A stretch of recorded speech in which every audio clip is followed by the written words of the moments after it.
एक दिन मेरे पिता ने हलवे के 2 कटोरे बनाए और उन्हें मेज पर रख दिया। एक के ऊपर 2 बादाम थे, जबकि दूसरे कटोरे में हलवे के ऊपर कुछ नहीं था।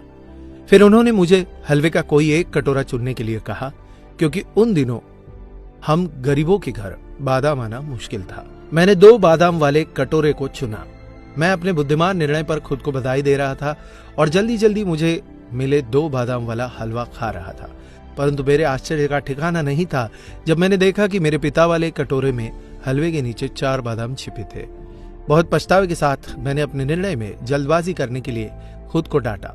मेरे पिता मुस्कुराए और मुझे यह याद रखना सिखाया कि हमारी आंखें जो देखती है वह हरदम सच नहीं हो सकता।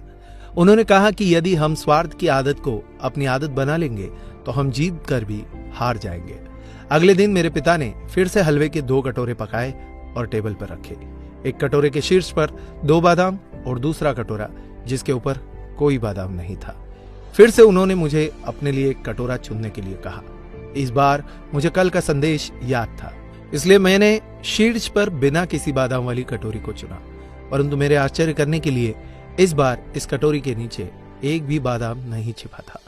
फिर से मेरे पिता ने मुस्कुराते हुए मुझसे कहा, मेरे बच्चे, हमें हमेशा अनुभवों पर भरोसा नहीं करना चाहिए, क्योंकि कभी कभी जीवन हमें धोखा देता है या हम पर चालें खेल सकता है।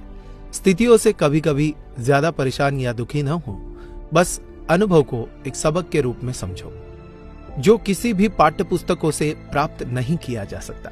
तीसरे दिन मेरे पिता ने फिर से हलवे के 2 कटोरे पकाए। पहले 2 दिन की तरह एक कटोरे के ऊपर 2 बादाम और दूसरे के शीर्ष पर कोई बादाम नहीं।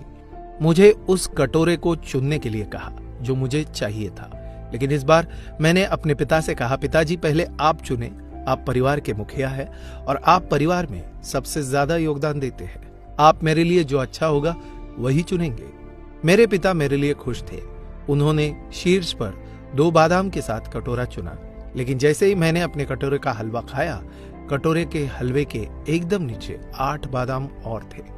मेरे पिता मुस्कुराए और मेरी आंखों में प्यार से देखते हुए उन्होंने कहा, मेरे बच्चे, तुम्हें याद रखना होगा कि जब तुम भगवान पर सब कुछ छोड़ देते हो तो वे हमेशा तुम्हारे लिए सर्वोत्तम का चयन करेंगे, और जब तुम दूसरों की भलाई के लिए सोचते हो, अच्छी चीजें स्वाभाविक तौर पर तुम्हारे साथ भी हमेशा होती रहेंगी। इसलिए सदैव बड़ों का सम्मान करते हुए उन्हें पहला मौका व स्थान दे। बड़ों का आदर सम्मान करोगे तो कभी भी खाली हाथ नहीं लौटोगे। दोस्तों, अगर आपको यह वीडियो अच्छा लगा हो तो इसे लाइक कीजिएगा, ज्यादा से ज्यादा लोगों तक इसे शेयर करें, और आपकी इसी वीडियो को लेकर क्या राय है ये भी हमें कमेंट बॉक्स में जरूर बताइए। ऐसे ही और वीडियोस को देखने के लिए फॉलो कीजिए हमारे फेसबुक पेज को। धन्यवाद।